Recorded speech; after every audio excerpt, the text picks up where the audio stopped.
Welcome, dear viewers. For more thrilling and exclusive stories every week, become a member.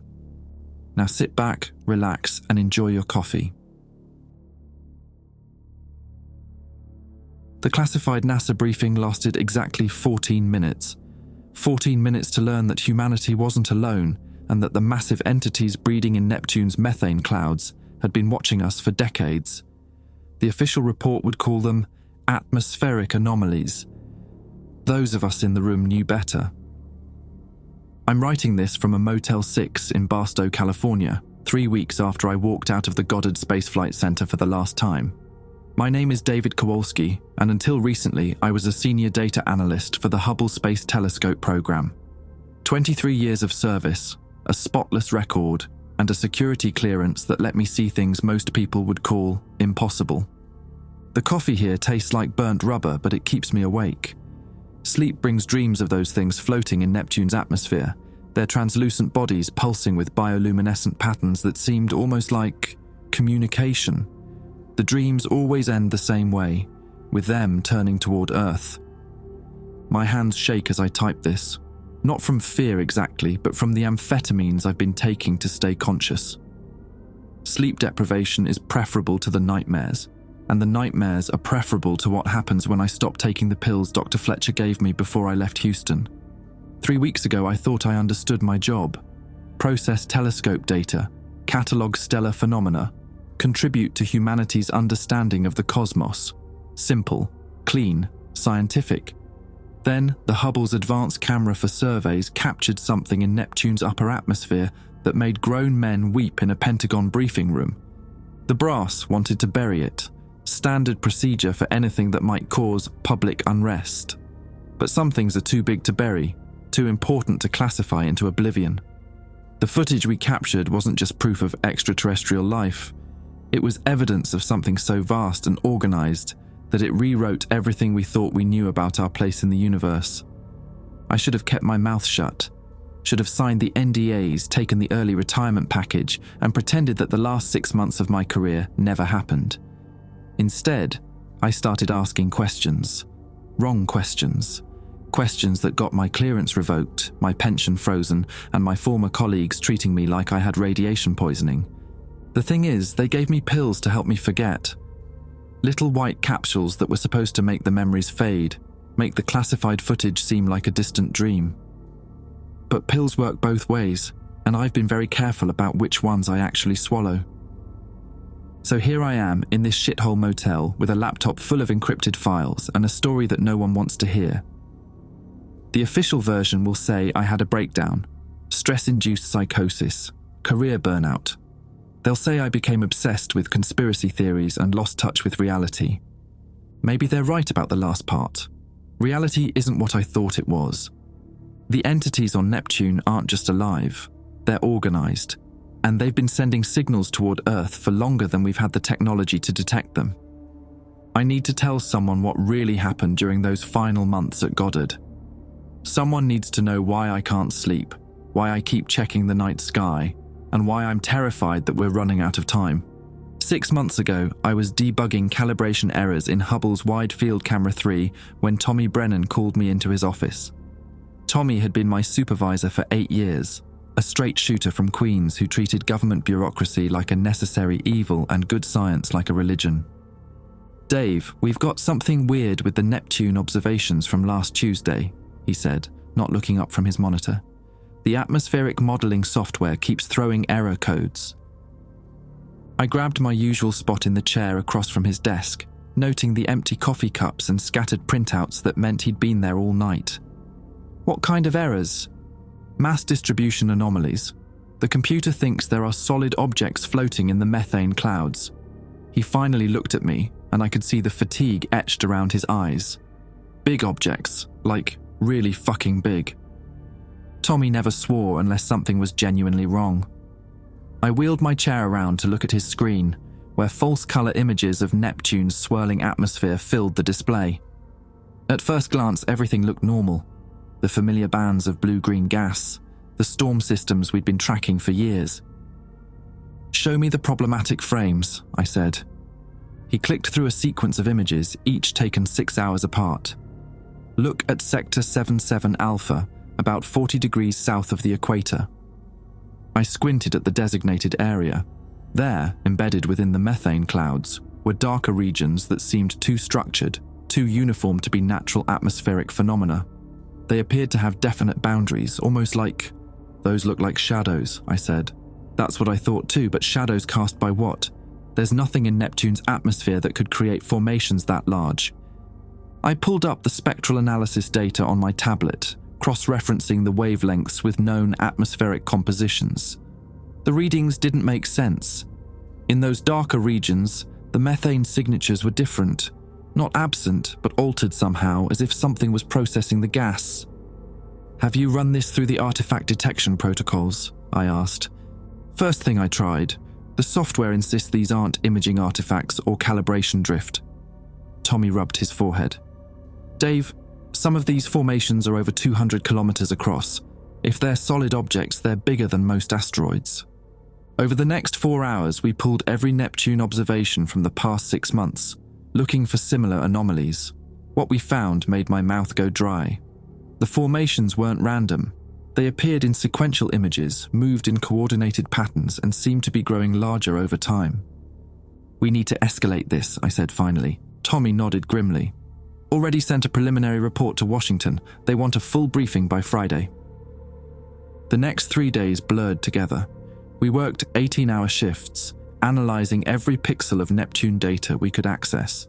I barely went home, surviving on vending machine sandwiches and the industrial-strength coffee from the break room. My wife Linda called twice, annoyed that I was missing dinner again, but I couldn't explain what was keeping me at the lab. By Thursday, we had assembled something that defied explanation. The objects in Neptune's atmosphere weren't just moving, they were multiplying. Frame by frame, we watched smaller formations separate from larger ones like cells dividing. The spectral analysis showed they were somehow metabolizing methane, converting it into compounds we couldn't identify. They're alive, Tommy said quietly, staring at our latest compilation. Jesus Christ, Dave. I think they're actually alive.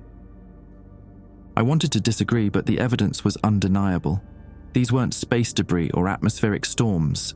They exhibited behavior, purposeful, coordinated movement that suggested intelligence. Some of the larger formations had begun emitting electromagnetic signatures in organized patterns, almost like... Are those signals? I asked, pointing to the radio telescope data we'd requested from Arecibo. Tommy nodded. Burst transmissions, all originating from the largest formation. The pattern repeats every 47 minutes. Repeats how? Same frequency, same duration, same modulation, like a beacon. I stared at the data stream, watching the regular pulses of radio energy emanating from something floating in Neptune's clouds. The implications hit me like cold water. If these were living organisms capable of generating structured radio signals, then humanity had just discovered not only extraterrestrial life, but extraterrestrial intelligence. And it was breeding in our solar system.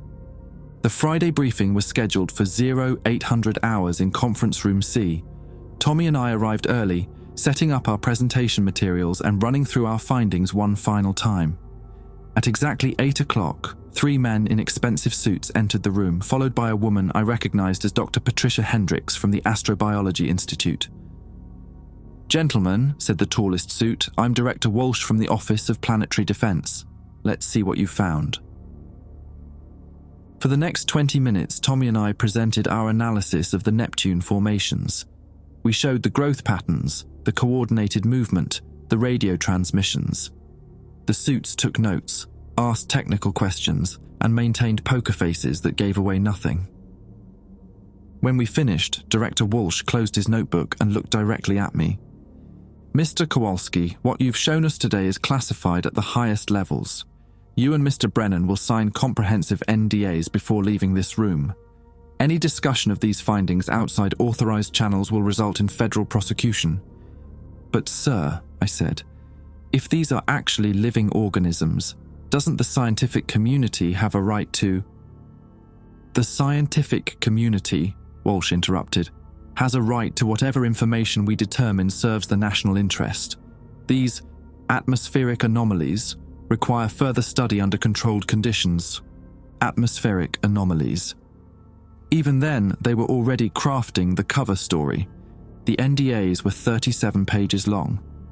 I know because I counted every page as I signed them, watching my career transform from scientific discovery to government secret with each stroke of the pen.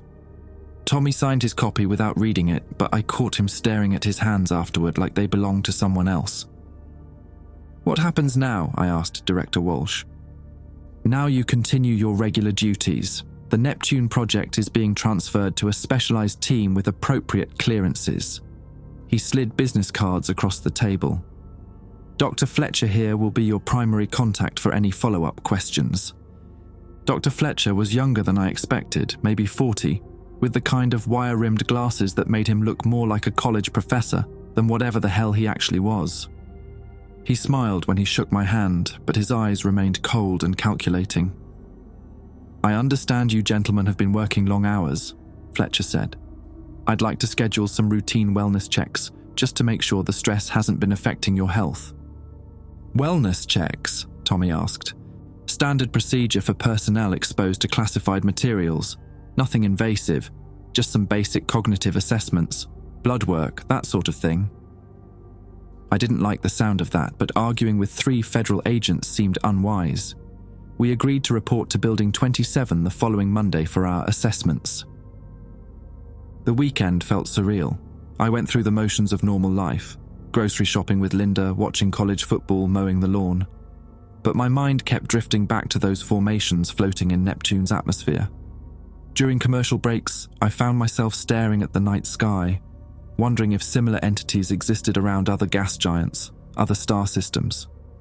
Monday morning arrived grey and humid, typical Maryland weather for late September. Building 27 was one of Goddard's newer facilities, all glass and steel with the kind of sterile architecture that screamed government efficiency. The lobby was empty except for a security guard who checked our IDs twice before directing us to the 3rd floor. Dr. Fletcher met us at the elevator, wearing the same friendly but distant smile from Friday's meeting. "Gentlemen, thank you for being punctual. We'll start with some standard cognitive tests, then move on to the medical portion." The cognitive tests were exactly what you'd expect: pattern recognition, memory exercises, psychological evaluations disguised as personality questionnaires. I answered honestly at first, but something about Fletcher's note-taking made me increasingly uncomfortable. He paid particular attention to my responses about recurring thoughts, sleep patterns, and stress levels. "Have you experienced any unusual dreams since viewing the Neptune data?" he asked, pen poised over his clipboard. "Nothing out of the ordinary," I lied. The truth was, I'd been having vivid dreams about floating through methane clouds, surrounded by translucent giants that pulsed with internal light. In the dreams, I could somehow understand their communications, not words or language, but pure meaning transmitted directly into my consciousness. They were ancient, patient, and utterly alien, and they were very interested in the small blue planet orbiting their sun's 3rd rock. But I wasn't about to tell Fletcher that. The blood work was routine, or seemed to be. Fletcher drew 4 vials from each of us, labeling them with codes rather than our names. "Just checking for stress hormones and vitamin deficiencies," he explained. "Extended exposure to classified materials can sometimes affect brain chemistry." Tommy looked skeptical. "How exactly does looking at telescope data affect brain chemistry?" "Oh, it's quite fascinating actually," Fletcher said, preparing the next vial. "The human mind has evolved to process certain types of visual information. When we encounter patterns or structures that fall outside normal parameters, it can trigger neurochemical responses. Anxiety, obsessive thinking, even hallucinations in extreme cases." "Hallucinations?" I asked. "Nothing to worry about. We've developed some very effective treatments." He finished drawing my blood and applied a small bandage to my arm. "In fact, we have a mild anxiolytic that might help you both sleep better. Completely voluntary, of course, but most personnel find it quite helpful." He produced 2 small bottles of white pills from his jacket pocket. "Take one before bedtime. They'll help regulate your sleep cycles and reduce any intrusive thoughts related to the classified material." I pocketed my bottle without comment, but I noticed Tommy was already reading the label on his. The medication was called Mnemosine, a name I didn't recognize, with no manufacturer information visible.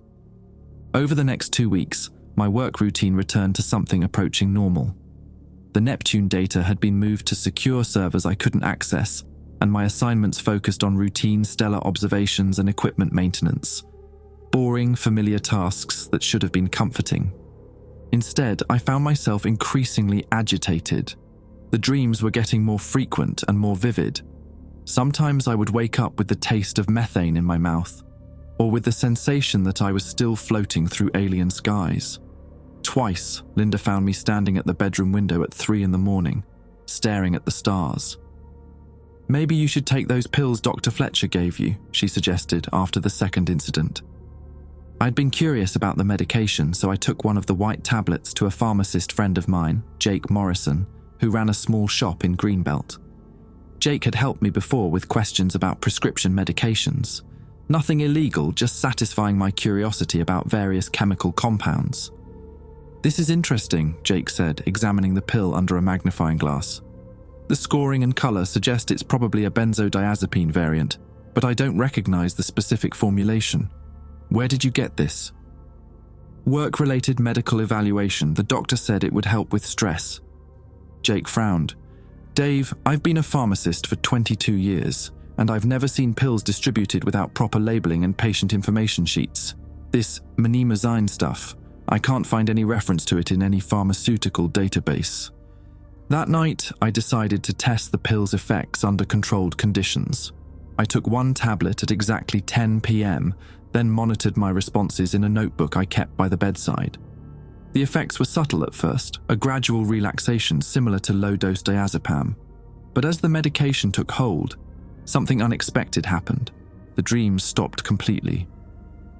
More than that, my memories of the Neptune formations began to feel distant and uncertain, like trying to recall a movie I'd seen years ago. The radio signals, the growth patterns, even the excitement of discovery, everything started to feel less real, less important. By morning, I could barely remember why I'd been so concerned about the whole thing. Atmospheric anomalies, just like Director Walsh had said.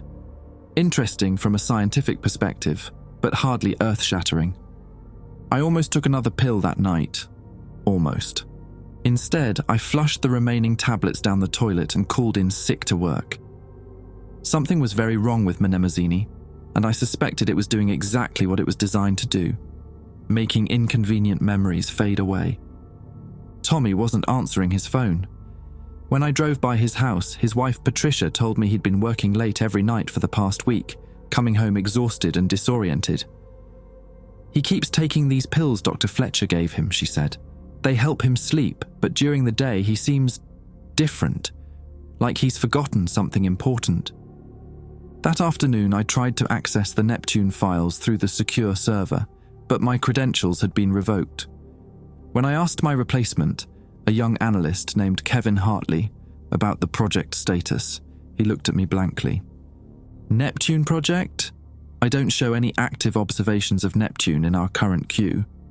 The atmospheric formations we discovered last month, the ones that were breeding in the methane clouds." Kevin's expression shifted from confusion to concern. "Mr. Kowalski, are you feeling all right? We've never detected any biological activity in Neptune's atmosphere. That would be impossible given the environmental conditions." I stared at him, realizing that the cover-up wasn't just about classification. They were systematically erasing all evidence that the discovery had ever happened. And they were using pharmaceutical amnesia to ensure that anyone who remembered would gradually forget. Everyone except me. The pills were supposed to make me compliant, make me forget what I'd seen floating in those alien skies. Instead, they'd shown me exactly how far the government was willing to go to keep humanity ignorant of what was growing in our solar system.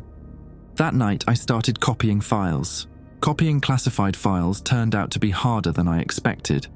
Goddard's security protocols had been upgraded significantly since my original clearance, and most of the Neptune data had been moved to air-gapped systems that required physical access to specific terminals. I spent 3 days studying guard rotations, badge reader logs, and cleaning schedules before I found my window. Building 15 housed the secure data archive, a concrete fortress disguised as administrative offices. The janitorial staff had access after 11 p.m., and I'd noticed that Miguel Herrera, one of the senior custodians, often worked alone on Wednesdays. Miguel had been at Goddard for 15 years, long enough to stop paying attention to individual researchers working late. I waited until 11:30 p.m. before making my move, carrying a laptop bag and wearing the kind of rumpled shirt that suggested I'd been working for 12 hours straight. Miguel was mopping the third-floor hallway when I badged into the secure section.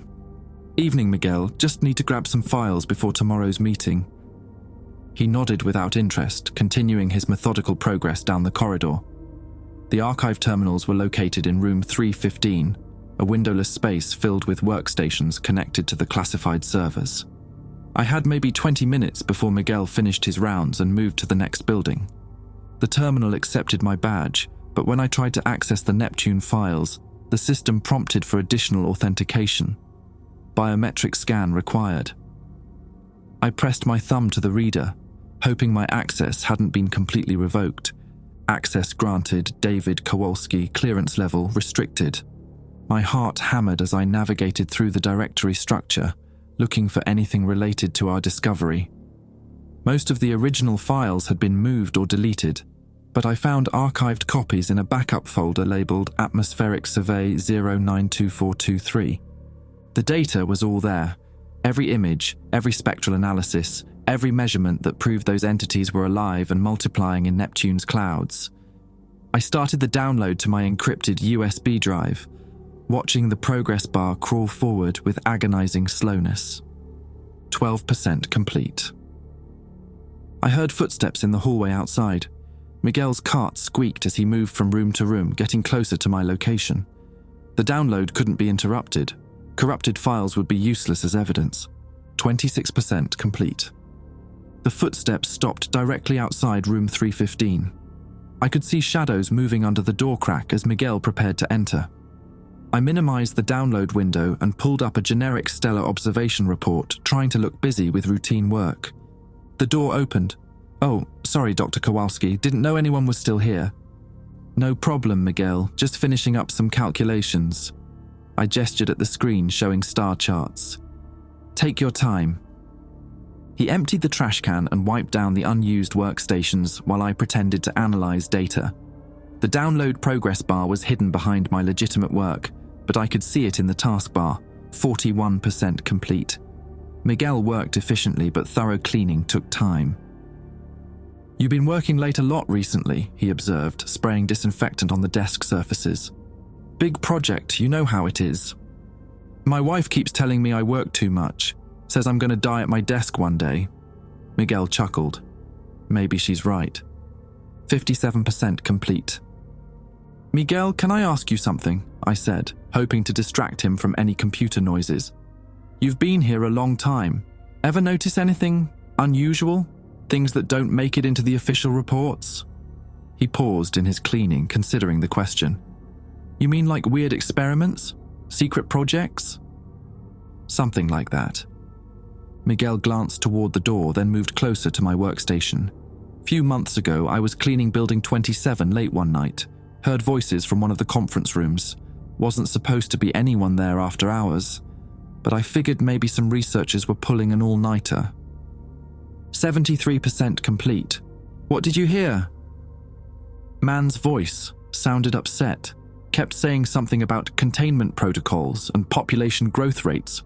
Another guy was trying to calm him down, saying they had it under control. Miguel resumed wiping down surfaces. Probably nothing important, but it stuck with me. Sounded scared, you know. "Did you recognize the voices?" "Nah, but one of them had an accent, British maybe, real proper sounding." Miguel finished his work and started toward the door. "Anyway, I mind my own business, safer that way." 88% complete. After Miguel left, I allowed myself to breathe normally again. The final 12% of the download seemed to take forever, but eventually the progress bar disappeared, and my USB drive contained several gigabytes of evidence that humanity wasn't alone in the solar system. I was about to leave when curiosity got the better of me. If they were actively suppressing information about Neptune, what else might they be hiding? I spent another 10 minutes browsing through classified directories, looking for related projects or similar discoveries. That's when I found the folder labeled Signal Intercept Analysis. The files inside made my stomach turn. The radio transmissions we detected from Neptune weren't random, they were responses. Earth had been receiving structured signals from the gas giant for over 18 months, and someone had been answering them. The communication log showed a pattern: burst transmissions from Neptune every 47 minutes, followed by much weaker signals originating from somewhere in Earth's orbit. Our planet was having a conversation with alien intelligence, and the conversation was escalating. The most recent intercepted signals were longer and more complex than the original transmissions. Worse, the response signals from Earth were growing stronger, suggesting that whoever was answering had access to increasingly powerful broadcast equipment. I copied the signal files to my drive and closed the connection, my hands shaking as I packed up my equipment. The implications were staggering. Not only had we discovered alien life, but someone in the government had been secretly communicating with it for over a year. The drive home took forever. Every set of headlights in my rearview mirror looked like surveillance. Every police car seemed like a potential interceptor. I kept the USB drive in my jacket pocket, afraid to let it out of my physical control even for a moment. Linda was asleep when I got home, curled up on her side with a book open on the nightstand. I envied her peaceful ignorance. While she dreamed ordinary dreams, I now carried knowledge that could rewrite human history, if anyone would believe it. I spent the rest of the night encrypting the files and uploading copies to multiple secure cloud storage accounts. If something happened to me, at least the evidence would survive. The signal intercept data was particularly disturbing. The communications showed a clear progression from simple mathematical sequences to complex symbolic structures that suggested rapid learning on both sides. Whatever was floating in Neptune's atmosphere wasn't just alive, it was intelligent enough to decode human communication protocols and respond in kind. And someone on Earth was teaching it how. By dawn, I had compiled a comprehensive dossier of evidence: the original telescope observations, spectral analyses proving biological activity, radio intercept logs showing two-way communication, and documentation of the systematic cover-up, including the memory-suppressing medication. Everything needed to expose the truth. The question was what to do with it. Going to the media seemed obvious, but who would believe such an extraordinary claim without independent verification? The scientific community had been systematically excluded from the discovery, and most of my former colleagues were either taking amnesia pills or had been transferred to other projects. I needed allies, people with credibility who couldn't be easily dismissed as conspiracy theorists or suffering from stress-induced delusions. That's when I remembered Dr. Patricia Hendricks from the Astrobiology Institute. She'd been in the original briefing, had seen the same data I had. If she was experiencing similar concerns about the cover-up, she might be willing to help expose the truth. I found her contact information in the NASA directory and sent an encrypted email from a secure account I'd created years ago for sensitive research communications. The message was carefully worded to avoid triggering automated surveillance while conveying the urgency of the situation. Dr. Hendricks, I hope this message finds you well. I've been experiencing some concerns about the atmospheric survey data we discussed last month. I believe there may be inconsistencies in the official analysis that warrant further investigation. Would you be available for an informal consultation sometime this week? I have some additional data that might interest you. DK. The reply came 6 hours later. Mr. Kowalski, I appreciate your continued interest in the atmospheric anomalies, but I must advise you that all related research has been concluded. The official findings have been peer-reviewed and accepted by the appropriate oversight committees. I suggest you focus your efforts on your current assignments and avoid dwelling on projects outside your current authorization level. If you continue to experience difficulty concentrating on your assigned duties, I recommend consulting with Dr. Fletcher about additional therapeutic options. P.H. The formal tone and specific mention of Dr. Fletcher told me everything I needed to know. Either Dr. Hendricks was actively part of the cover-up, or she'd been compromised by the same pharmaceutical intervention that had affected Tommy. I was on my own. That afternoon, I made the decision that would cost me everything. I started researching investigative journalists with experience covering government cover-ups and scientific fraud. If the official channels were corrupted, I would have to go public through the media. I had no idea that my encrypted email to Dr. Hendricks had already triggered an alert in a federal monitoring system, or that agents were already reviewing my recent computer activity, looking for signs of unauthorized data access. The knock on my door came at 6:47 p.m., just as Linda was setting the table for dinner. David Kowalski, the man at my door, wore a charcoal suit that screamed federal agent. Behind him stood a woman with short auburn hair and the kind of posture that suggested military training. "I'm Agent Richardson, FBI. This is Agent Martinez. We'd like to speak with you about some irregularities in your recent work activities." Linda appeared beside me, dish towel still in her hands. "What's this about?" "Ma'am, this concerns classified government materials. We'll need to speak with your husband privately." Richardson's tone was polite but firm. "Mr. Kowalski, may we come in?" I considered my options. Running wasn't realistic. They probably had the house surrounded. Refusing to cooperate would only make things worse. At least if I talked to them here, Linda would know what happened to me. "Let me grab my jacket," I said. "That won't be necessary. This is just an informal conversation."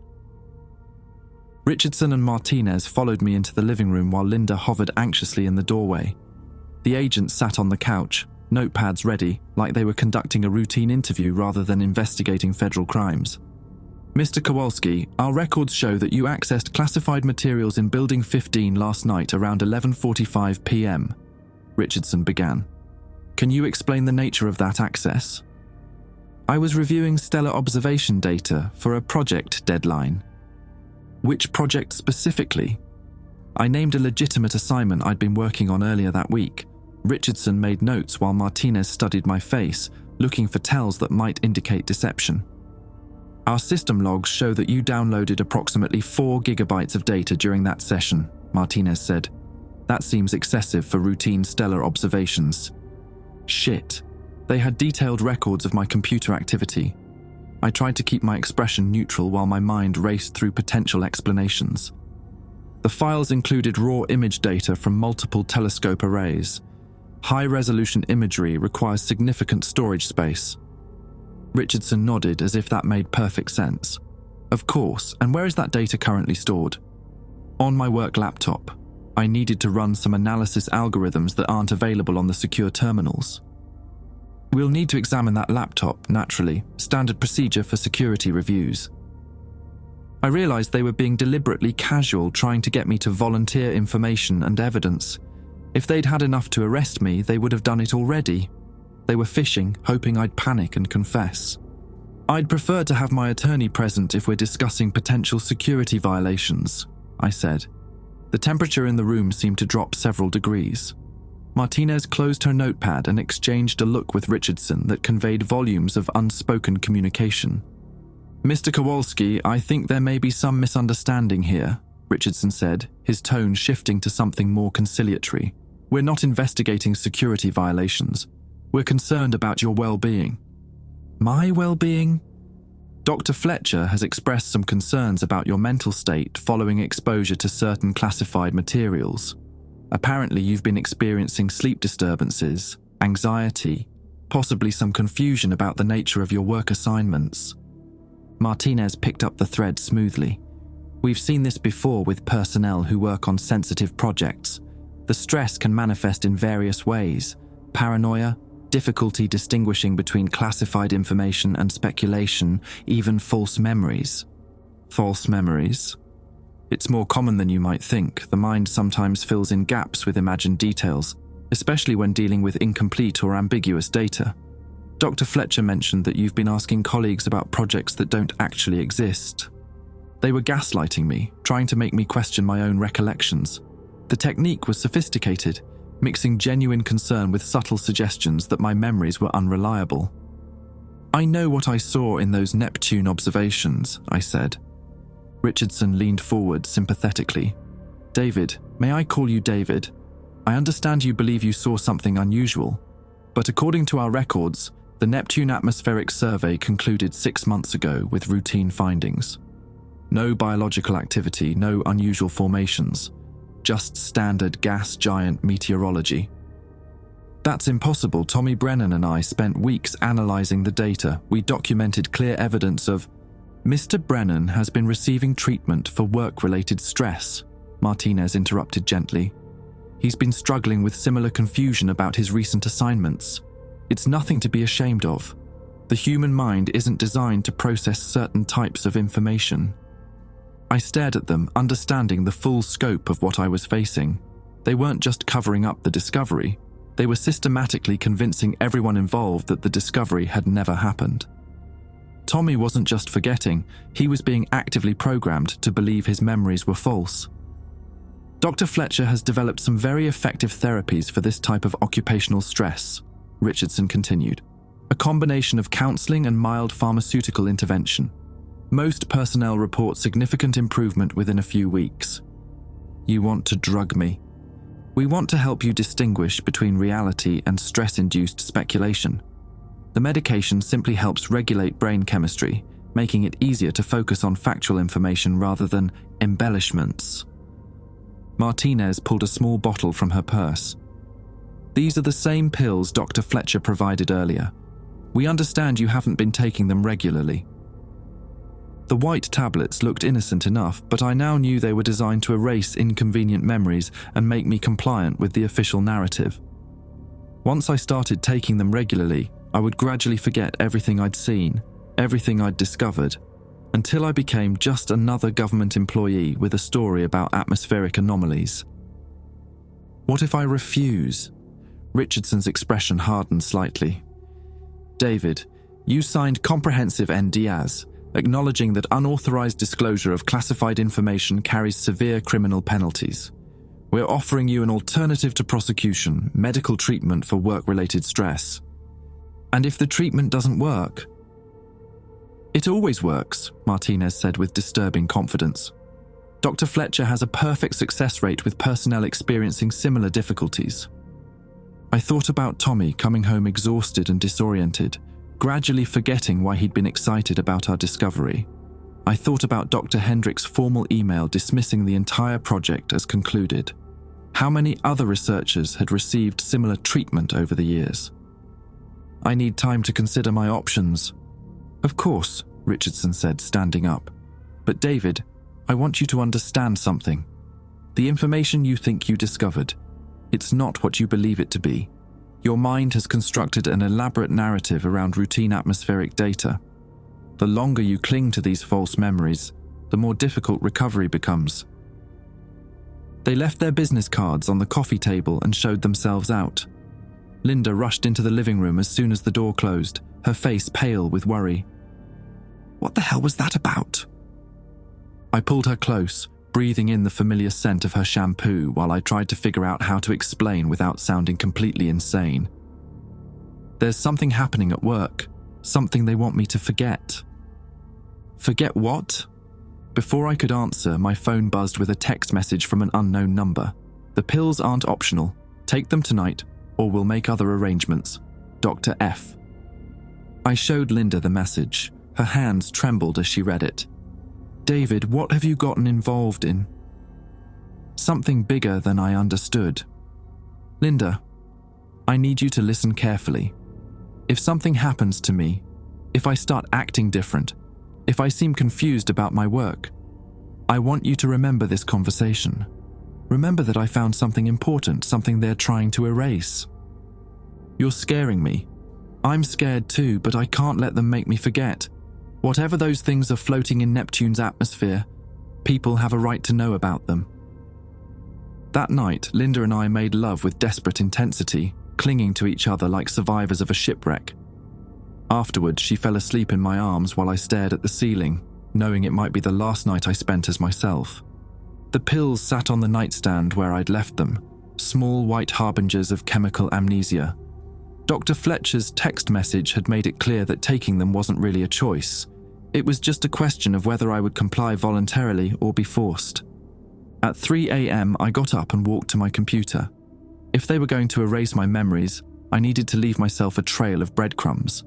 I spent the next 2 hours creating encrypted files hidden throughout my personal computer. Coded messages that might help a future version of myself remember what had been taken away. I buried references to Neptune in innocent-looking documents, embedded coordinates in photo metadata, and created calendar entries that would seem routine but might trigger buried memories. If the pharmaceutical intervention worked the way I suspected, I would wake up confused and disoriented, with gaps in my memory that I couldn't quite explain. But maybe, if I was lucky, I would find my own clues and remember that forgetting hadn't been my choice. As dawn approached, I made my final decision. I wasn't going to take the pills, wasn't going to submit to chemical lobotomy. Instead, I was going to run. The USB drive full of evidence was hidden in the garage, sealed in a waterproof container behind the workbench. I had enough cash to disappear for a few weeks, maybe long enough to find someone willing to listen to my story. I kissed Linda goodbye while she slept, leaving a note that simply said I'd been called away on business and would contact her soon. It was a lie, but the truth would only put her in danger. By the time Richardson and Martinez came looking for me, I was already driving west on Interstate 70, leaving everything I'd ever known behind in pursuit of a truth that most people would consider impossible. The first 24 hours on the run taught me that paranoia and preparation are two different things. I'd grabbed enough cash for a week, maybe longer if I stayed in cheap motels and ate fast food, but I hadn't considered how to communicate safely or what to do if they froze my credit cards. By noon on Thursday, my bank accounts were locked and my cell phone was receiving automated calls from numbers I didn't recognize. I ditched the phone at a truck stop outside Pittsburgh and bought a prepaid burner from a convenience store, paying cash and giving a fake name to the clerk who barely looked up from his magazine. I needed help, but everyone I trusted was either compromised or unreachable. My brother lived in Seattle, but involving family would just give them more leverage against me. Former colleagues at Goddard were either taking pills or had been transferred to other projects. The few friends I had outside NASA wouldn't believe the story without evidence, and I couldn't risk exposing the data until I found someone with the resources to verify it independently. That's when I remembered Dr. James Conway.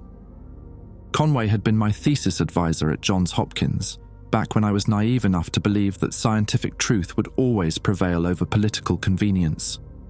He'd left academia after a scandal involving leaked documents about biological weapons research. But last I'd heard, he was working as a freelance consultant for investigative journalists who needed technical expertise. I found his contact information on a website for scientific whistleblowers, buried in a list of experts willing to review classified materials for media organizations. The description was deliberately vague, but the credentials matched what I remembered about Conway's background in atmospheric physics and astrobiology. I sent him an encrypted message from a public library computer in Youngstown, Ohio, using a secure communication platform that required multiple authentication steps. The message was brief, but specific enough to get his attention without revealing too much detail. Dr. Conway, I'm a former student who worked with you on atmospheric modeling in 2003. I have evidence of biological activity in a gas giant atmosphere that's being suppressed by federal agencies. The data includes spectral analysis, radio transmissions, and documentation of pharmaceutical memory suppression. Can you recommend secure channels for independent verification? DK. The reply came 18 hours later, forwarded through 3 anonymous relay servers to an encrypted inbox I'd created specifically for the communication. David, I remember you. Meet me Saturday at the Waffle House on Route 30 in East Liverpool. Come alone, bring the data, and assume all electronic communications are compromised. If this is what I think it is, we have bigger problems than government cover-ups. JC. Saturday couldn't come fast enough. I spent Friday night in a motel in Steubenville, reviewing the encrypted files and trying to organize the evidence into a coherent presentation. The radio intercept data was particularly troubling when viewed chronologically. The signals from Neptune had evolved from simple mathematical sequences to complex structured communications that suggested rapid learning and adaptation. More disturbing were the response signals from Earth. Someone with access to powerful transmission equipment had been teaching the Neptune entities about human civilization, sharing information about our technology, our biology, our weaknesses. The most recent intercepted transmissions included what appeared to be detailed schematics of human spacecraft and planetary defense systems. By the time I reached the Waffle House, I was convinced that the cover-up wasn't just about hiding the existence of alien life. It was about concealing active collaboration with a potentially hostile intelligence. Conway looked older than I remembered, his hair completely grey and his face lined with the kind of stress that comes from knowing too much about how the world really works. He was sitting in a corner booth, nursing black coffee and scanning the parking lot through dirty windows. "David," he said as I slid into the seat across from him, "you look like hell." "I feel worse than I look. Thanks for meeting me." "Before we start, I need to know, are you being followed?" "I don't think so. I've been monitoring the roads, switching vehicles, staying in cash-only motels. If they're tracking me, they're being subtle about it." Conway nodded grimly. "The fact that you're being tracked at all tells me this is legitimate. Show me what you have." I powered up my laptop and connected to the restaurant's weak Wi-Fi, accessing the encrypted files through multiple proxy servers. Conway watched patiently as I navigated through the security protocols, his expression growing more serious as he recognized the sophistication of the digital protection I'd implemented. "Christ, David, you've really stepped in it this time." The next 2 hours were the most terrifying of my life, but not for the reasons I expected. Conway examined every piece of evidence with the methodical precision I remembered from graduate school, asking technical questions that demonstrated both his expertise and his growing alarm. "The spectral signatures are definitely biological," he confirmed, studying the atmospheric analysis data. "These organisms are metabolizing methane and producing complex organic compounds. The size estimates ... Jesus, some of these formations are larger than major cities." "That's not the worst part," I said, opening the radio intercept files. "Look at the communication logs." Conway's face went pale as he reviewed the signal data. "David, do you understand what you're showing me? This isn't just first contact. This is an ongoing dialogue between an alien intelligence and someone on Earth. Someone with access to restricted transmission frequencies and enough power to reach Neptune. The signal strength calculations suggest they're using equipment at least as sophisticated as our deep space communication arrays. Which means government involvement at the highest levels," Conway said quietly. "The kind of equipment you're talking about isn't available to private researchers or civilian organizations." I showed him the documentation of the cover-up, the NDAs, the memory-suppressing medication, the systematic erasure of evidence from official records. Conway examined the pharmaceutical data with particular interest, cross-referencing the chemical compounds with known psychoactive substances. "Mnemosine isn't just a sedative," he said finally. "The molecular structure suggests it's designed to interfere with memory consolidation, specifically targeting recent episodic memories while leaving older recollections intact. Someone could take this drug and gradually forget the last several months of their life while maintaining their core personality and skills." "That's exactly what happened to my supervisor. He remembers his job, his family, his entire career, but the Neptune discovery just faded away." Conway closed the laptop and leaned back in his booth, staring at the ceiling tiles while he processed the implications. When he looked at me again, his expression was grim. "David, I need you to understand something. What you've discovered isn't just evidence of alien life. It's proof of a conspiracy that goes to the very heart of government. The people involved in this cover-up have resources you can't imagine and no apparent limits on what they're willing to do to protect their secrets. So, what do we do with it? We don't do anything. You disappear permanently and I pretend this conversation never happened." I stared at him in disbelief. "You're not going to help me expose this?" "David, I've spent 15 years investigating government cover-ups and I've never seen anything like this. The sophistication of the operation, the pharmaceutical intervention, the systematic memory modification. This isn't some rogue agency running unauthorized experiments. This is coordinated policy at the highest levels." "All the more reason to expose it." Conway shook his head. "You don't understand. If they're actively communicating with an alien intelligence, they have reasons for keeping it secret. Maybe they're trying to establish peaceful contact. Maybe they're gathering intelligence about potential threats. Or maybe... He paused, studying my face carefully. Maybe they've already made some kind of deal. The implications hit me like ice water. You think they're collaborating? I think the response signals you intercepted include detailed information about human civilization that no legitimate first contact protocol would authorize sharing. Someone is teaching these entities about our technology, our defenses, our vulnerabilities. Why would anyone do that? Maybe they don't have a choice. Maybe these entities made demands backed by threats we can't ignore. Or maybe someone in the government believes that cooperation is humanity's best chance for survival. Conway reached across the table and gripped my arm. David, whatever's happening on Neptune, it's bigger than both of us. The people running this operation have unlimited resources and no apparent scruples about eliminating threats to their agenda. If you try to expose them through normal channels, you'll end up dead or drugged into compliance. So I just give up, let them get away with it? You survive. You find a way to disappear completely and you never speak of this again, because the alternative is becoming another casualty in a war that most people don't even know is being fought. I wanted to argue, to insist that the truth was worth any risk, but Conway's experience with government cover-ups carried weight that my idealism couldn't match. He'd seen what happened to people who tried to expose classified information without adequate protection. There is one possibility, he said after a long pause. Someone with enough resources and credibility to challenge the official narrative directly. But it would require taking enormous risks. What kind of risks? The kind that get people killed, or worse. Conway pulled out a piece of paper and wrote down a name and address. Dr. Elizabeth Cain, Stanford Research Institute. She's been investigating unusual signal traffic from government installations for the past 2 years. If anyone has the resources to verify your evidence independently, it's her. You think she'll believe me?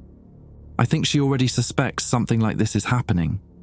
But David, if you contact her, you'll be crossing a line you can't come back from. The people running this operation don't tolerate exposure, and they have ways of dealing with problems that go far beyond pharmaceutical intervention. I pocketed the address, knowing that I'd already crossed too many lines to stop now. What about you? Will you help if she needs technical verification? Conway finished his coffee and stood up.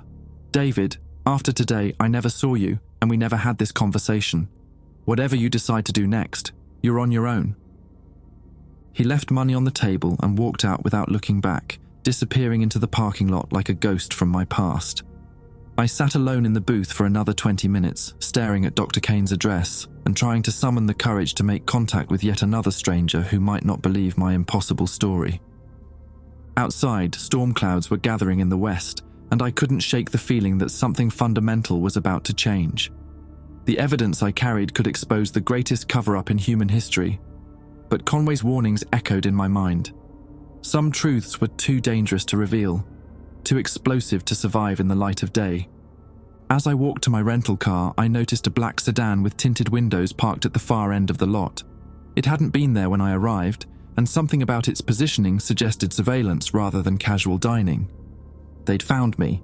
I drove away slowly, watching the sedan in my rearview mirror as it pulled into traffic 2 cars behind me. The game of cat and mouse was about to become deadly serious, and I was running out of places to hide. The black sedan followed me for 12 miles before I managed to lose it in weekend traffic outside Cleveland. I ditched the rental car at a shopping mall, wiped down every surface I'd touched, and caught a Greyhound bus heading west. The 3-day journey to California gave me time to plan my approach to Dr. Cain, but also plenty of opportunity to notice the various passengers who seemed to be traveling the same route I was. By the time I reached Palo Alto, I was convinced that at least 2 different surveillance teams were tracking my movements. A woman with short dark hair had been on the bus from Chicago to Denver, always sitting several rows behind me but never making eye contact.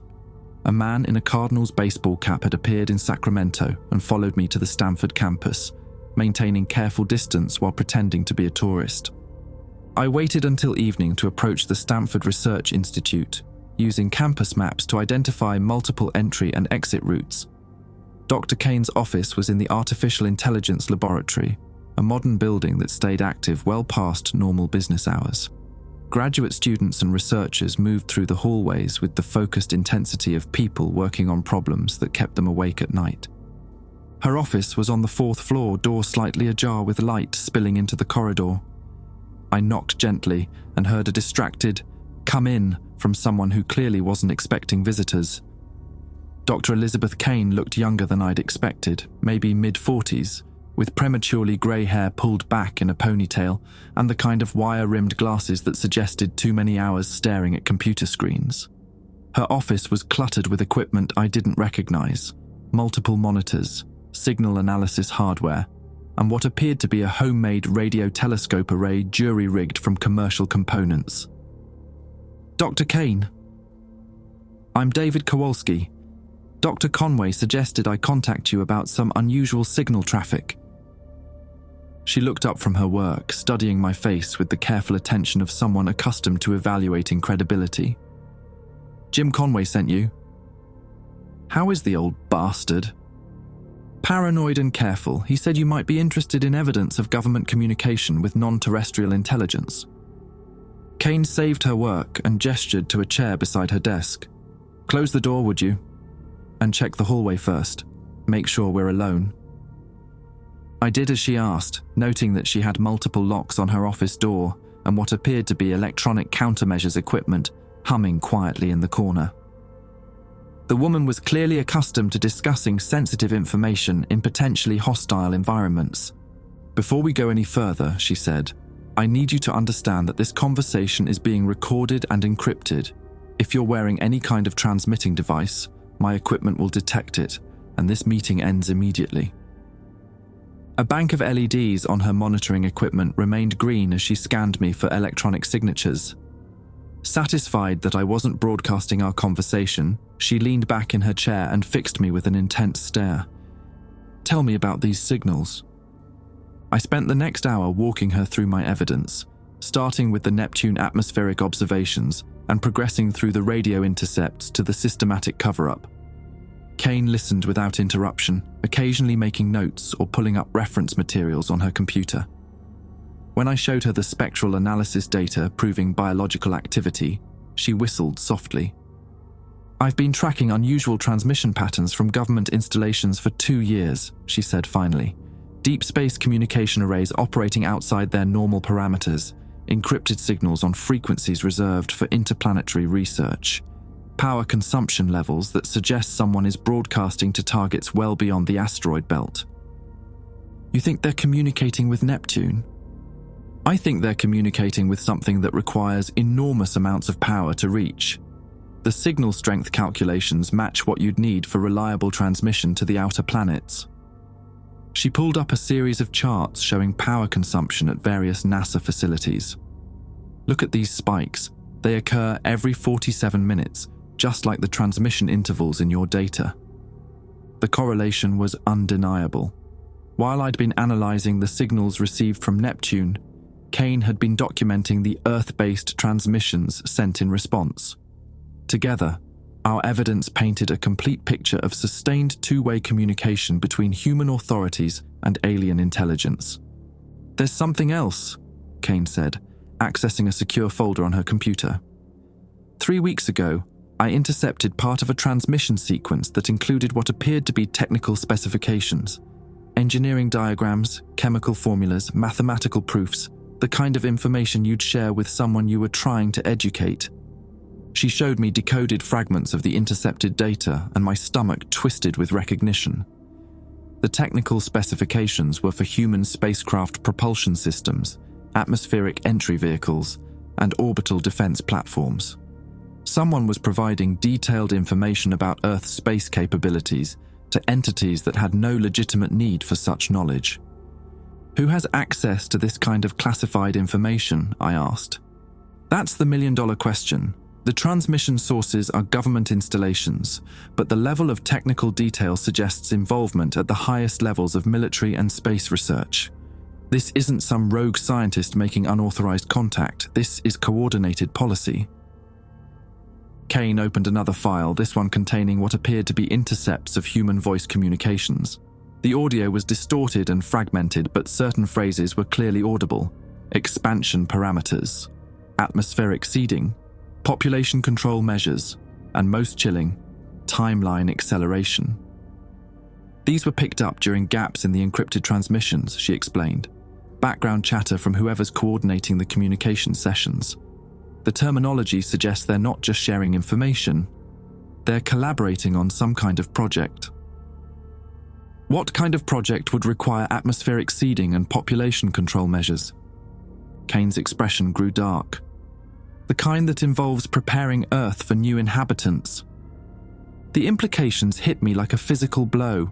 The entities breeding in Neptune's atmosphere weren't just expanding their population in the outer solar system. They were planning to colonize Earth, and someone in the human government was helping them prepare for invasion. We have to expose this, I said. With what proof? Intercepted signals that could be dismissed as atmospheric interference? Spectral analysis that requires expert interpretation? Government officials will claim it's all misunderstood data or fabricated evidence. Then what do we do? Cain was quiet for a long moment, staring at her equipment as if it might provide answers to impossible questions. When she spoke again, her voice was barely above a whisper. There might be a way to force their hand, make them reveal the truth publicly instead of trying to convince people to believe our evidence. How? By disrupting their communication schedule. If we can interfere with the transmission sequence, make it impossible for them to maintain their regular contact with Neptune, they'll have to take visible action to restore the connection. She explained her plan in technical detail that I only partially understood, but the basic concept was elegant in its simplicity. By broadcasting interference signals at precisely the right frequencies and timing, we could jam the government's communications with Neptune, forcing them to either reveal the project publicly or take increasingly desperate measures to maintain contact. The risk is enormous, Cain warned. If we're right about what they're planning, disrupting their communications could be interpreted as an act of treason or even an attack on national security. And if we do nothing, we're potentially enabling an alien invasion. That's assuming the worst-case interpretation of the evidence. Maybe they're trying to establish peaceful relations. Maybe the technical information sharing is part of a legitimate diplomatic exchange. I thought about the pharmaceutical memory suppression, the systematic cover-up, the threatening visits from federal agents. Does any of this seem like legitimate diplomacy to you? Cain shook her head. No, it doesn't. But David, if we're wrong about their intentions, we could be sabotaging humanity's first peaceful contact with extraterrestrial intelligence. And if we're right, we might be the only thing standing between Earth and conquest. She made her decision with the kind of quiet determination I recognized from my own choice to steal the classified files. I'll need 48 hours to modify my equipment for the interference transmission. Can you stay hidden that long? I've been doing it for a week. 2 more days shouldn't be a problem.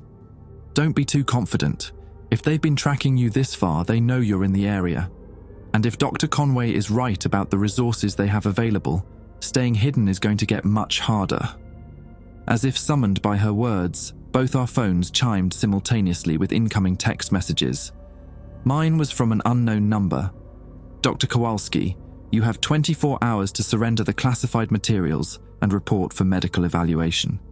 Continued resistance will result in escalated response measures. Cain's message was more direct. Dr. Cain, cease all unauthorized signal monitoring immediately. Your current research activities constitute a threat to national security. We stared at each other across her cluttered desk, both understanding that our conversation had somehow been monitored despite her electronic countermeasures. The 24-hour deadline meant they were done playing games. Whatever happened next would determine whether humanity learned the truth about Neptune or remained ignorant until it was too late. Looks like we don't have 48 hours, Cain said grimly. How long do you actually need? If I work through the night and skip all the safety protocols, maybe 18 hours. But David, once we start the interference transmission, there's no going back. They'll throw everything they have at stopping us. Then we better make sure it works on the first try. Outside her office window, the Stanford campus looked peaceful in the evening light, students walking between buildings with the casual confidence of people who believed the world made sense. In less than 24 hours, we were going to find out if that confidence was justified or if humanity was already living on borrowed time. The war for Earth's future was about to begin, and it would be fought not with weapons or armies, but with radio signals transmitted across the vast emptiness of space. We had 16 hours before the next scheduled transmission to Neptune, when the power went out across the Stanford campus. Not rolling blackouts or equipment failures, a coordinated shutdown that plunged the entire research district into darkness within minutes of each other. "They're forcing us to operate on backup power," Cain said, switching her equipment to battery mode. "Makes it harder to generate the signal strength we need for effective interference." Emergency lighting kicked in throughout the building, casting everything in harsh red shadows that made our faces look like something from a horror movie. Through her office window, I could see similar emergency lighting in buildings across campus, suggesting the outage was widespread and intentional. "How much time do we actually have?" I asked, helping her disconnect non-essential equipment to conserve battery power. "The next transmission window is at 0347 hours. If we can disrupt it successfully, the entities on Neptune will expect a response that doesn't come. The communication protocol seems to require acknowledgement within a specific time frame, so missing even one exchange should trigger some kind of reaction." Cain worked with methodical precision, reconfiguring her homemade array to generate maximum interference at the frequencies we'd identified. The equipment looked fragile compared to the industrial-grade systems the government was probably using, but she assured me it would be sufficient for our purposes. "The key is timing," she explained, adjusting calibration settings by hand. "We need to broadcast our interference signal at exactly the moment their transmission begins. Too early or too late, and they can compensate by adjusting frequencies or power levels." At 11:30 p.m, we heard vehicles in the parking lot outside. Through the window, I counted 6 black SUVs arranged in a perimeter around the building, their occupants deploying with military efficiency. Tactical teams, not the federal agents I'd been dealing with earlier. "Shit," Cain muttered, watching armed figures take positions around the building entrances. "They're not playing games anymore." We barricaded her office door with furniture and electronic equipment, knowing it would only delay the inevitable, but hoping to buy enough time to complete our mission. The interference array was nearly ready, its improvised components humming with barely contained energy. "Elizabeth," I said, using her first name for the first time, "if this goes wrong, I want you to know that meeting you, finding someone else who understands what's happening, it's meant everything to me." She looked up from her work, sweat beading on her forehead despite the cool air. "David, we're not just doing this for ourselves. If we're right about what's coming, every person on Earth is depending on us to get this right." At 1:15 a.m, the building's emergency lighting failed, leaving us working by the glow of computer screens and handheld flashlights. The tactical teams had cut the backup power, probably hoping to force us out through equipment failure. Instead, we switched to Cain's final contingency, a car battery she'd been saving for exactly this situation. 30 minutes until the transmission window, she announced, making final adjustments to the signal generator. "I'm reading strong electromagnetic signatures from at least 3 different locations. They're preparing for a major broadcast." The radio chatter from the tactical teams was growing more urgent. I could hear fragmented communications through the walls, references to Package Alpha and containment protocols. They were planning to breach the office soon, probably hoping to capture us before we could activate the interference system. "Can we start the transmission early?" I asked. "Not without losing effectiveness. The timing has to be precise or they'll adapt to our interference and establish communication anyway." At 2:30 a.m, someone began pounding on the office door. Not the tentative knocking of security guards, but the systematic impacts of people preparing to force entry. Each blow sent vibrations through the floor, rattling the delicate equipment we'd spent hours calibrating. "Dr. Cain, this is Agent Richardson. We know you're in there with stolen classified materials. Open the door and surrender peacefully and no charges will be filed." Cain ignored the demands, focused entirely on her equipment readouts. The signal generator was drawing maximum power from our improvised battery system, its displays showing energy levels approaching the threshold needed for effective transmission. 15 minutes, she said quietly. The pounding stopped, replaced by the distinctive whine of power tools. They were cutting through the door, probably using portable plasma torches that could slice through steel. We had maybe 10 minutes before they broke through our barricade. I found myself thinking about Linda, probably asleep in our bed back in Maryland, unaware that her husband was about to either save the world or die trying. I thought about Tommy Brennan, chemically lobotomized and content with his modified memories, never knowing that he'd helped discover the most important scientific breakthrough in human history. 5 minutes to transmission window, Cain announced. I'm reading massive power build-up from government installations across the country. Whatever they're planning to communicate tonight, it's bigger than their usual exchanges. The cutting sound stopped. Through the weakened door, I could hear whispered conversations and the rustle of equipment being prepared. They were ready to breach, waiting for the optimal moment to storm our position. Elizabeth, what happens if they burst in during the transmission? If they disrupt the interference signal at the wrong moment, it could amplify instead of jamming their communication. Instead of preventing contact with Neptune, we might accidentally boost their transmission strength. That possibility hadn't occurred to me. Instead of sabotaging the government's alien collaboration, our interference might actually help them communicate more effectively with the entities breeding in Neptune's atmosphere. 2 minutes to transmission window. I need you to monitor the door while I handle the final calibration. I pressed my ear to the damaged door, listening for sounds that might indicate an imminent breach. The tactical team was being quiet now, probably synchronized with whoever was coordinating the Neptune transmission. They would wait until the last possible moment, then rush in to prevent our interference. Signal strength is optimal, Cain reported. Interference array is locked onto target frequencies. 60 seconds to transmission window. The silence outside our door was complete now, the kind of absolute quiet that precedes violence. I could feel my pulse hammering in my temples, but my hands were steady as I gripped the makeshift club I'd fashioned from a broken chair leg. 30 seconds. David, whatever happens, don't let them reach the power switch. If they cut our transmission mid-cycle, the feedback could damage equipment across the entire communications network. 20 seconds. Through her office window, I could see strange lights in the sky. Not aircraft or satellites, but something that pulsed with organic rhythm. The entities on Neptune were preparing to receive tonight's transmission, their massive forms oriented toward Earth across the vast emptiness of space. 10 seconds, here we go. Cain activated the interference array at exactly 3:47 a.m. The equipment screamed with electronic fury, broadcasting pure noise across the frequencies the government used to communicate with Neptune. Every light in her office flickered as the improvised system drew maximum power from our failing battery. At the exact same moment, the office door exploded inward. Tactical officers poured through the breach, shouting commands and pointing weapons, but Cain held her position at the control panel, maintaining the interference transmission despite the chaos around her. The signal generator was working.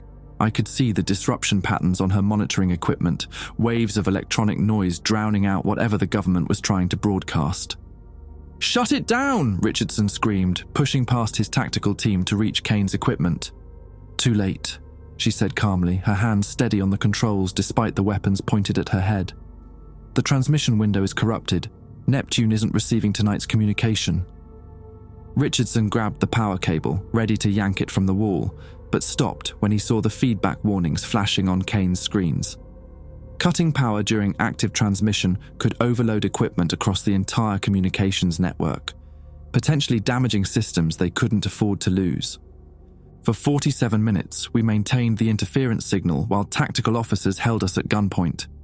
Cain monitored the disruption patterns, ensuring that every attempt to establish communication with Neptune was drowned in electronic noise. When the transmission window finally closed, she powered down the array with obvious satisfaction. "It's done," she said simply.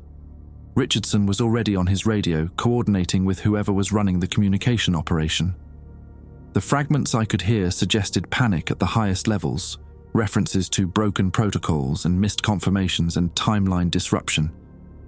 "Dr. Cain," Richardson said, his voice tight with barely controlled fury, "you have no idea what you've just done.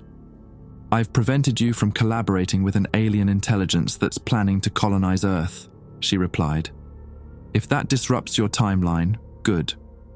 Those entities aren't planning to colonize Earth, you stupid bitch. They're trying to save it." The words hit like ice water.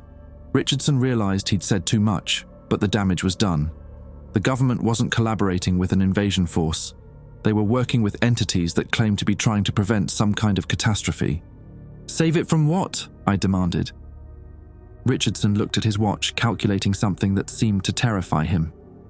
"From what's coming in 18 months. The Neptune entities detected it first. Massive gravitational anomalies in the outer solar system, objects moving at relativistic speeds toward Earth. Without their atmospheric seeding protocols, without their population control measures, humanity won't survive first contact with what's really out there." My understanding of the situation flipped completely. The breeding entities in Neptune's atmosphere weren't invaders. They were refugees, fleeing from something even more dangerous. And tonight, we'd just sabotaged humanity's only chance for survival. The lights in the sky outside Cain's window suddenly flared brighter, and I realized we were about to learn exactly what happens when you disrupt communications with Earth's only allies in a war we didn't even know we were fighting. The pills work differently when you take them voluntarily. Dr. Fletcher explained that conscious acceptance of the memory modification process leads to more stable results, fewer side effects, less psychological fragmentation. The alternative, court-ordered psychiatric commitment followed by involuntary pharmaceutical intervention, was considerably less pleasant. So here I sit in this Barstow motel room, swallowing my daily dose of chemical amnesia and feeling the edges of my memories grow softer with each passing hour. The classified briefing about Neptune is already fading, becoming something that might have been a dream or a movie I watched years ago. Tommy Brennan's excitement about atmospheric anomalies feels distant and unimportant, like gossip about people I barely knew. Elizabeth Cain chose the alternative. Last I heard, she was in a federal psychiatric facility, convinced that shadowy government agents were suppressing her research into non-existent alien communications. The doctors say she's responding well to treatment, that her paranoid delusions are gradually subsiding under proper medication. Soon she'll remember being a respected researcher who suffered a stress-induced breakdown, nothing more. I'm writing this account while I still can, while fragments of the truth remain accessible despite the pharmaceutical fog creeping through my thoughts. Tomorrow I'll read these words and wonder why I wrote such an elaborate science fiction story. Next week, I'll forget I wrote it at all. The official record shows that David Kowalski experienced workplace stress related to routine astronomical data analysis, leading to paranoid fantasies about classified government projects. After comprehensive medical evaluation, he accepted early retirement and relocated to California for the climate and reduced cost of living. His wife, Linda, received financial compensation for the disruption to their marriage, and she's already dating someone new, an accountant who works regular hours and doesn't bring his job home. Richardson visits once a month to check on my progress and adjust my medication as needed. He's not the federal agent I thought he was. That was just another paranoid delusion. He's actually Dr. Richard Anderson, a specialist in occupational stress disorders who's helped dozens of NASA personnel transition back to civilian life. The pills he provides are FDA-approved antidepressants with mild anxiolytic properties. Nothing more exotic than thousands of Americans take for routine mental health maintenance. The documents I thought I'd stolen from classified servers were just corrupted telescope data that my stressed mind interpreted as evidence of conspiracy. Dr. Anderson showed me the real files, routine observations of atmospheric phenomena on various gas giants, completely mundane and thoroughly debunked as signs of biological activity. Sometimes, though, I find myself staring at the night sky and feeling like I've forgotten something important. A weight in my chest that suggests lost knowledge, vanished purpose, abandoned responsibility. The sensation never lasts long. Another pill dissolves it back into chemical contentment. But in those brief moments of clarity, I almost remember what it felt like to believe I was saving the world. The news reports about unusual solar activity don't disturb me anymore. Neither do the increasingly frequent meteor showers or the strange radio interference affecting communication satellites, or the government's quiet construction of new deep space monitoring facilities. These are just routine developments in humanity's ongoing exploration of the cosmos, nothing that requires civilian concern or involvement. Dr. Anderson assures me that my curiosity about such matters is perfectly normal for someone with my background, but that dwelling on subjects beyond my expertise could trigger another episode of occupational stress disorder. Better to focus on immediate concerns, finding local employment, establishing social connections, rebuilding a life based on reality rather than paranoid fantasy. The mnemosine helps with that. Each daily dose makes yesterday's worries seem less urgent. Last week's fears appear foolish. Last month's concerns fade into irrelevance. I'm becoming someone who can appreciate simple pleasures again. Coffee that tastes like coffee instead of burnt desperation. Television shows that entertain without hidden meaning. Conversations with strangers who aren't potential sources of classified information. I even sleep well now. No dreams about translucent giants floating in methane clouds. No nightmares about radio signals carrying humanity's doom across the empty distances between worlds. Just the peaceful unconsciousness of someone whose problems are manageable and whose responsibilities are clearly defined. The only thing that troubles me is this compulsive need to write fiction. Strange stories about government cover-ups and alien communications, elaborate fantasies about cosmic threats and pharmaceutical mind control. Dr. Anderson says it's a healthy way to process residual stress, converting paranoid thoughts into creative expression that's clearly identifiable as fantasy. So I write my ridiculous stories about NASA conspiracies and breeding entities on Neptune, then read them back with the amused detachment of someone observing their own former delusions. The medication makes it easy to recognize the difference between imagination and reality, between creative writing and actual memory. Sometimes I wonder who might read these stories, what they might think of someone capable of inventing such elaborate paranoid scenarios. But mostly I just write them for myself, as a kind of therapeutic exercise that helps me understand how sick I was before the treatment began. Tomorrow I'll probably start another story, maybe something about time travelers or underground civilizations or secret bases on the moon. My imagination seems inexhaustible when it comes to conspiracy theories and government cover-ups. It's funny how creative the human mind can be when it's not weighed down by responsibility for impossible truths. Outside my window, the desert sky is particularly active tonight. Shooting stars, probably, or maybe satellites burning up in the atmosphere. Beautiful and harmless, like everything else in a world where the only monsters are the ones we create in our own imaginations.